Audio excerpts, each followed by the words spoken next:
Hello बच्चों, welcome to आरंभ।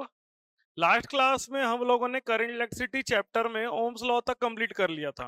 तो ओम्स लॉ क्या था कि अगर फिजिकल कंडीशन हमारा कांस्टेंट रहेगा, जैसे प्रेशर और टेम्परेचर, अगर आपका फिजिकल कंडीशन कांस्टेंट रहेगा, उस कंडीशन पे जो करंट होता है वो directly proportional to potential difference across the conductor होता है। ये हमारा ओम्स लॉ था। लेकिन ओम्स लॉ के क्या होते हैं, कई सारे लिमिटेशंस भी होते हैं।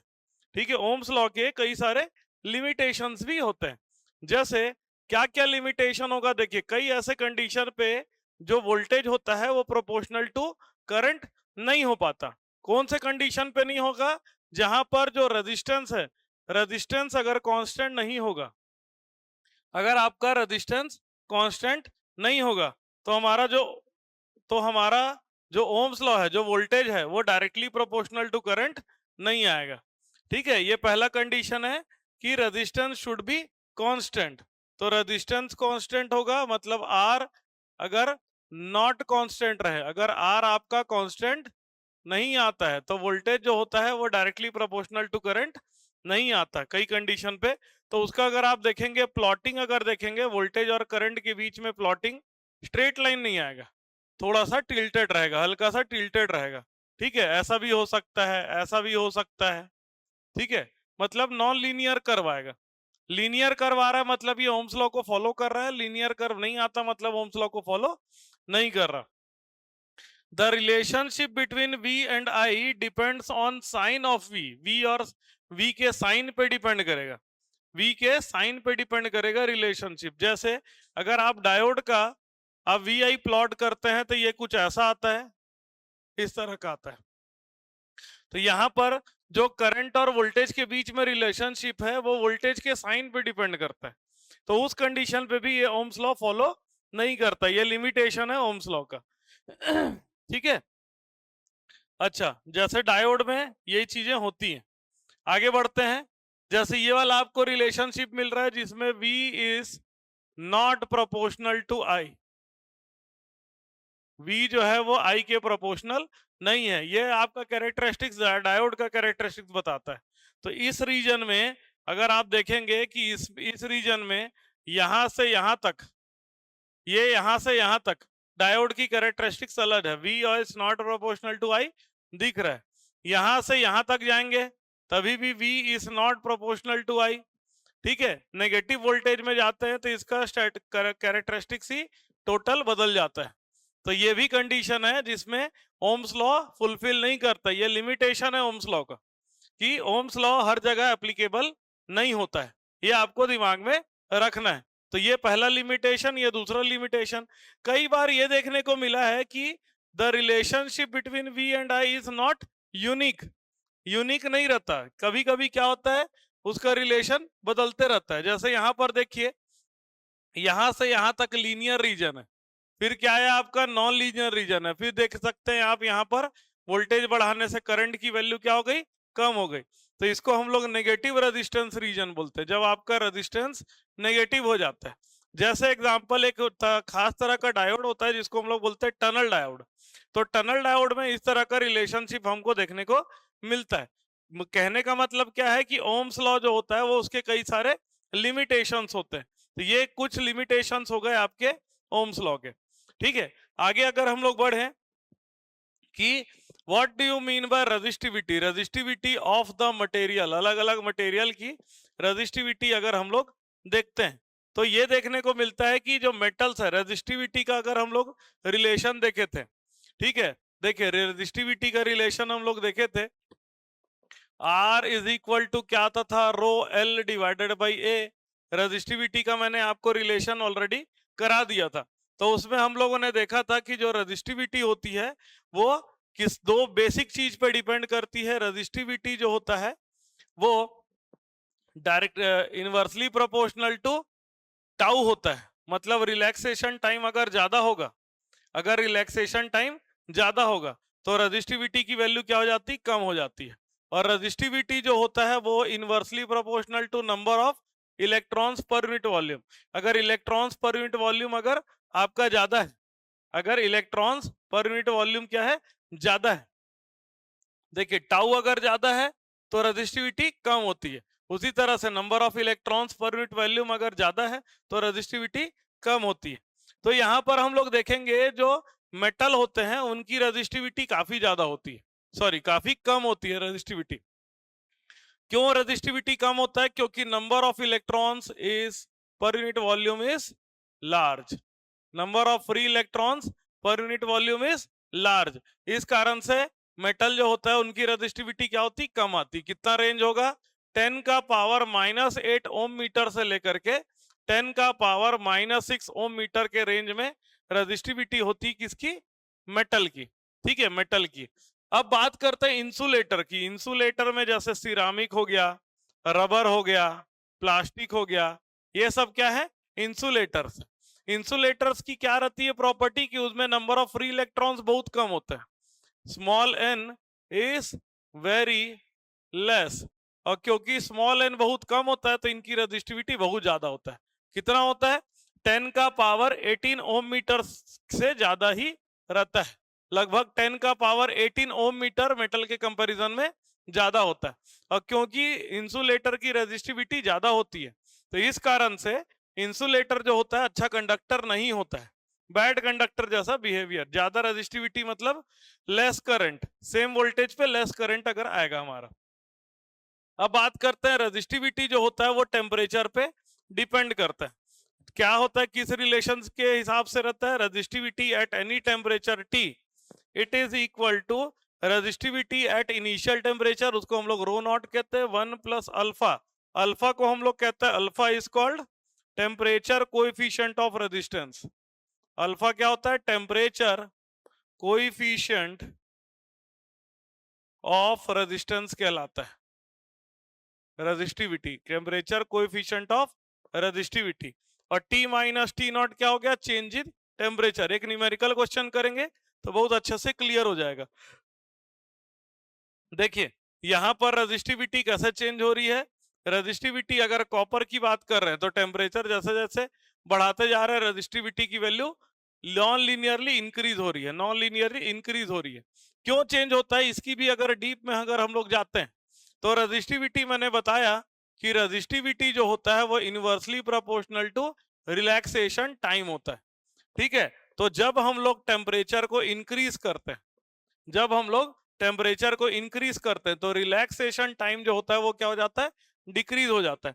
क्यों डिक्रीज हो जाता है? क्योंकि जो रैंडम मूवमेंट होता है पार्टिकल के अंदर, जो रैंडम मूवमेंट होता है वो टेम्परेचर बढ़ने से बढ़ जाएगा। तो इलेक्ट्रॉन को एक कोलिजन के बाद जो दूसरे कोलिजन का जो टाइम है जिसको हम लोग रिलैक्सेशन टाइम कहते थे वो क्या हो जाता है? काफी कम हो जाता है रैंडम मोशन बढ़ने के कारण से। इस कारण से टेम्परेचर बढ़ने से रेजिस्टिविटी कम हो जाती है।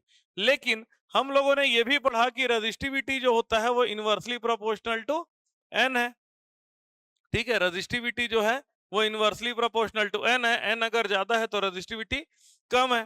ठीक है, तो क्या होता है कि सेमीकंडक्टर में टेम्परेचर बढ़ने से, टेम्परेचर अगर बढ़ता है तो एन की वैल्यू भी बढ़ती है। एन की वैल्यू बढ़ती है तो रेजिस्टिविटी की वैल्यू क्या हो जाती? कम हो जाती। सेमीकंडक्टर में या इंसुलेटर में आपको कभी कभी देखने को मिलता है। तो ये दोनों चीजों पे डिपेंड करता है। कंडक्टर में ऑलरेडी बहुत ज्यादा करंट होता है इसलिए रेजिस्टिविटी बहुत तेजी से चेंज होता है कंडक्टर में। सेमीकंडक्टर में उसके कंपैरिजन में कम। देखिए ये आपका क्या है? निक्रोम वायर का है। निक्रोम वायर भी क्या है? मेटल है, उसमें लीनियर डिपेंडेंसी रहती है, रेजिस्टिविटी डायरेक्टली। लेकिन अगर सेमीकंडक्टर की बात करते हैं तो टेम्परेचर बढ़ाने से रेजिस्टिविटी कम हो जाती है। क्यों कम हो जाती है? दोनों का अंतर समझिए। रेजिस्टिविटी में जो चेंज होता है दो कारण से, रिलैक्सेशन टाइम और एन के दो कारणों से चेंज होता है। ठीक है, अगर एन की वैल्यू बहुत ज्यादा बढ़ रही है तो रेजिस्टिविटी कम होगा, और टाउ तो कम होता ही होता है टेम्परेचर बढ़ने से, तो दोनों पे डिपेंडेंट होता है। लेकिन सेमीकंडक्टर में क्या होता है? एन में चेंजेस बहुत ज्यादा होता है, इस कारण से रेजिस्टिविटी कम हो जाती है। तो जिसमें रेजिस्टिविटी कम होती है, टेम्परेचर बढ़ने से रेजिस्टिविटी कम होती है, तो उसमें बोलते हैं अल्फा क्या आता है? नेगेटिव। अल्फा क्या आता है इस कंडीशन पे? नेगेटिव आता है। Alpha is negative. जब आपका टेम्परेचर बढ़ने से रेजिस्टिविटी कम हो जाता है तो अल्फा, जिसको टेम्परेचर कोएफिशिएंट ऑफ रेजिस्टेंस बोलते थे, वो क्या होता है? उसमें नेगेटिव होता है। यहां पर अल्फा क्या होगा? अल्फा पॉजिटिव होगा, और यहां पर भी अल्फा क्या होगा? पॉजिटिव होगा। निक्रोम वायर इस तरह से बनाया जाता है कि टेम्परेचर बढ़ने से रेजिस्टिविटी में लीनियर डिपेंडेंसी होती है, और लीनियर डिपेंडेंसी होती है मतलब ज्यादा फर्क नहीं पड़ता है। आप उसमें निक्रोम वायर में अगर आप देखेंगे तो ओम्स लॉ वो फॉलो करता है, ठीक है, लगभग लगभग ज्यादा चेंजेस नहीं आते। देखिए चेंजेस अगर देखेंगे तो 0.2 का चेंजेस आ रहा है, यहाँ पर चेंजेस का 50 से अगर 100 पहुंच गए तो देखिए चेंजेस लगभग लगभग ज्यादा है। यहाँ पर इसमें टेम्परेचर देखिए, यहाँ पर क्या है आपका 50 से 100 में 50 डिग्री में 0.2 का चेंजेस आ गया। यहाँ पर देख सकते हैं ये आपका टेम्परेचर, मान लीजिए ये वाले टेम्परेचर की हम लोग बात करते हैं 1.1, इससे 1.2 तक जाने में आप देख सकते हैं कि कितना का अंतर है, 200 से 800 मतलब 600 डिग्री सेल्सियस का अंतर होगा, तब जाकर के 0.2 ओम ओम पर मीटर का ओम मीटर का रेजिस्टिविटी चेंज होती है। तो इसलिए क्या है, निक्रोम वायर में अगर आप देखेंगे तो ये काफी हद तक ओम्स लॉ को फॉलो करता है। चले आगे बढ़ते हैं। एक क्वेश्चन है, an electric toaster uses a nichrome for its heating element when a negligible small current passes through it, its resistance at room temperature, मतलब टेम्परेचर इनिशियल टेम्परेचर हमारा कितना है, इनिशियल टेम्परेचर अगर हम लोग ले लें, इनिशियल टेम्परेचर हमारा 27 डिग्री सेल्सियस है, it is equal to 27 degree Celsius is found out to be 73 ohm, ये ओम होगा ना, तो उस कंडीशन पे रेजिस्टेंस की वैल्यू आपको दी हुई है, ठीक है, रेजिस्टेंस की वैल्यू दी हुई है R naught, it is equal to 75.3 ohm, ये दिया हुआ है। When the toaster is connected to 230 volt supply, the current settles after a few second, voltage कितना अप्लाई किया लिखते चलेंगे साथ साथ, 230 वोल्ट हमने सप्लाई दिया, the current settle out after few second to a steady value of 2.68 ampere, current कितना हो गया 2.68 एम्पियर हो गया, ठीक है। What is the steady temperature of the nichrome element, the temperature coefficient of resistance दिया हुआ है, अल्फा की वैल्यू 1.70 इंटू 10 का पावर -4 पर डिग्री सेल्सियस, पर डिग्री सेल्सियस ये हमको दिया हुआ है। तो हमारा सबसे पहले क्या करेंगे, बाद वाला रेजिस्टेंस निकाल लेंगे। बाद वाला जो रेजिस्टेंस होगा बाद वाला जो रेजिस्टेंस होगा total voltage by total current, total voltage हमारा 230 वोल्ट था, टोटल वोल्टेज कितना था 230 वोल्ट, और टोटल करंट कितना था हमारा 2.68 ampere, total voltage upon total current 230 volt upon 2.68 ampere, इसको अगर हम लोग सॉल्व करेंगे तो इसका वैल्यू आ जाएगा 85.82 ओम, कितना आ जाएगा 85.82, ये फाइनल रेजिस्टेंस हो गया। अब हमको रिलेशन पता है, resistance at any temperature is equal to resistance at initial temperature into 1 plus alpha into T minus T naught, ये होता है हमारा रिलेशन, ठीक है। आर की वैल्यू हमारी कितनी है 85.82 is equal to initial resistance कितना था, इनिशियल रेजिस्टेंस कितना था, इनिशियल रेजिस्टेंस आपका था 75.3 ओम, तो इनिशियल रेजिस्टेंस हम पुट कर देते हैं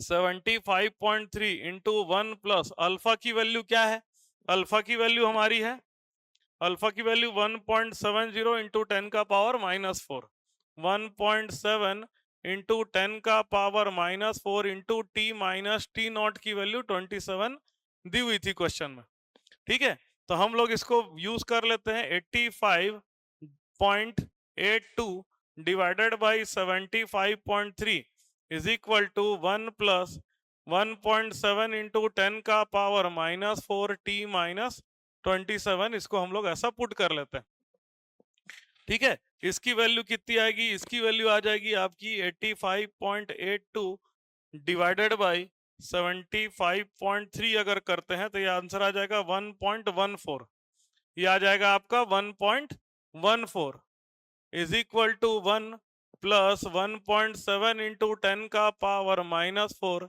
टी माइनस 27।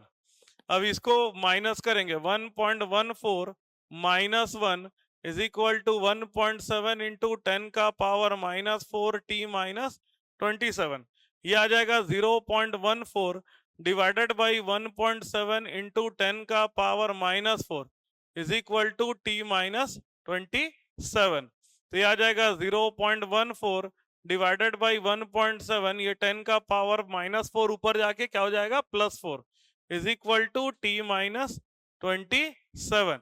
ये आंसर आ जाएगा। तो ये आंसर आ जाएगा आपका, इसको हम लोग सॉल्व कर देते हैं। 0.14 डिवाइडेड बाई 1.7, तो आंसर आ जाएगा 0.0823, 0.0823 इंटू 10 का power 4 is equal to T minus 27।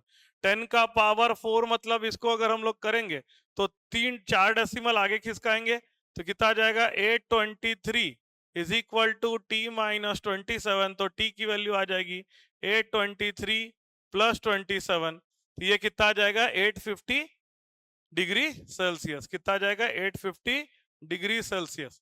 तो देख सकते हैं कि थोड़ा सा रेजिस्टेंस बढ़ा, ज्यादा नहीं चेंज हुआ है। 75 से 85 मतलब करीब करीब 10 ओम बढ़ने में कितना टेम्परेचर बढ़ गया आपका, करीब करीब 823 डिग्री सेल्सियस आपको बढ़ाना पड़ा।